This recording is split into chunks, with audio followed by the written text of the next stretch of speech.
Thank you very much, Deputy Presiding Officer. And I was invited by Bill Aitken to perhaps participate in a more consensual approach, which, as you know, comes naturally to me.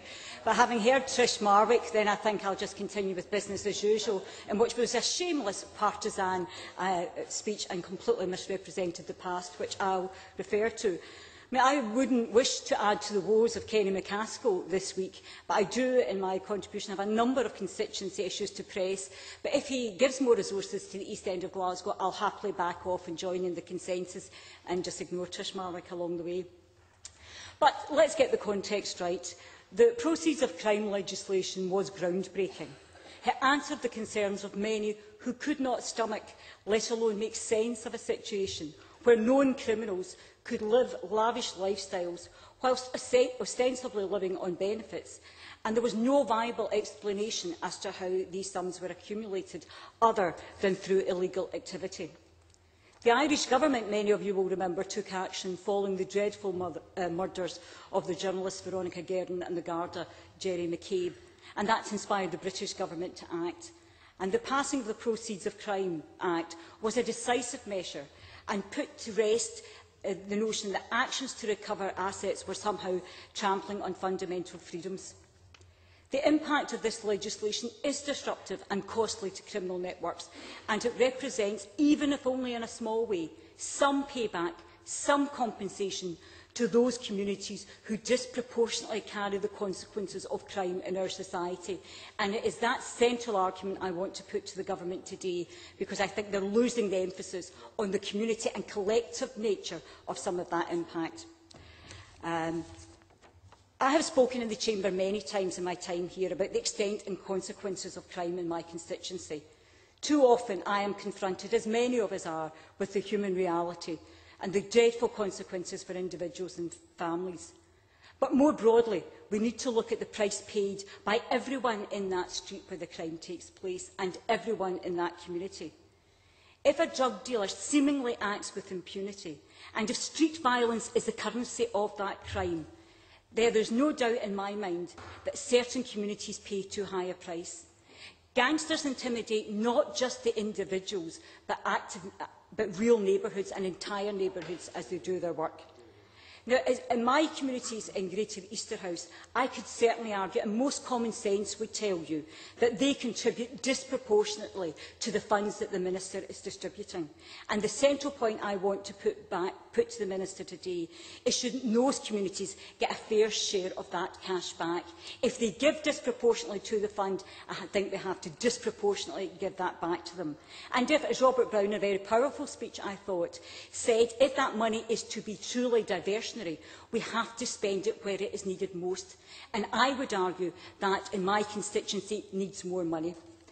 The Minister will know that I have been submitting a number of parliamentary questions on this matter. The Scottish Government cannot actually tell us what the communities in the East End contribute to the fund, although I am sure that can be pursued further. But maybe it's not the exact figure, but I would hazard a guess that it is more than 306,000 that we are receiving back. Now, again, if the Minister has got more money to announce and he wants to give any of that to the East End of Glasgow, I'll happily pay him tribute in my press release, but I really don't think that's a fair amount that the East End of Glasgow is getting back.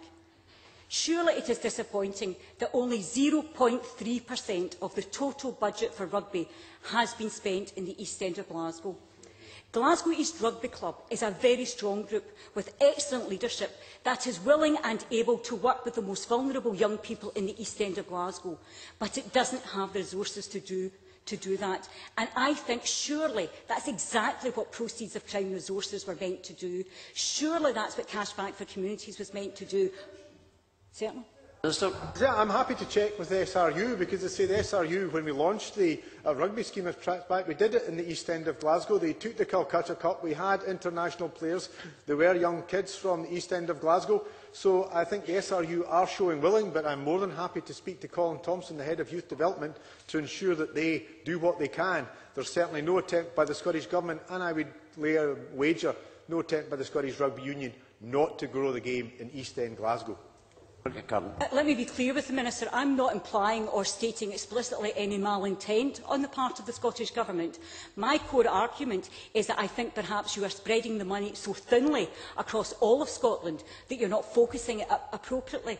Now, I have had representations about the announcement that you made in the East End of Glasgow, and the people I am working with are deeply frustrated that they see all the press around that. But when they want to develop grassroots rugby, they want to get to the young people that they have not reached yet, they don't have the full resources to do that. Now, if the Minister wants to correct me and give me more resources, I am more than happy to accept that. But I ask him to accept that reality, that we are not having the targeted resources that we need. So, yeah, I need to press on if you don't mind. So can I pull that argument together? It is that we cannot afford to allow this funding to be allocated on too broad a basis, otherwise it may lose its impact. Bill Aitken was absolutely right. There needs to be a coherent link between resources that are seized and resources that are spent. I honestly think the approach taken by the Government means that we are losing that distinctiveness of these resources that are being raised. We have to say to young people and to all that commit crimes in our communities, we will take your resources and we will spend it where you cause the most harm, and I just think we are losing that identity. Cashback for communities is a very small compensation for those who have to live with crime. We need to, as Richard Baker said, be more assertive in pursuing and applying this legislation. But don't let it just be another general fund for the Scottish Government. We need to make it distinctive, and we need to make sure it is real money spent demonstrating that crime does not pay in Scotland, and will give it back to those who suffer the most. Thank you.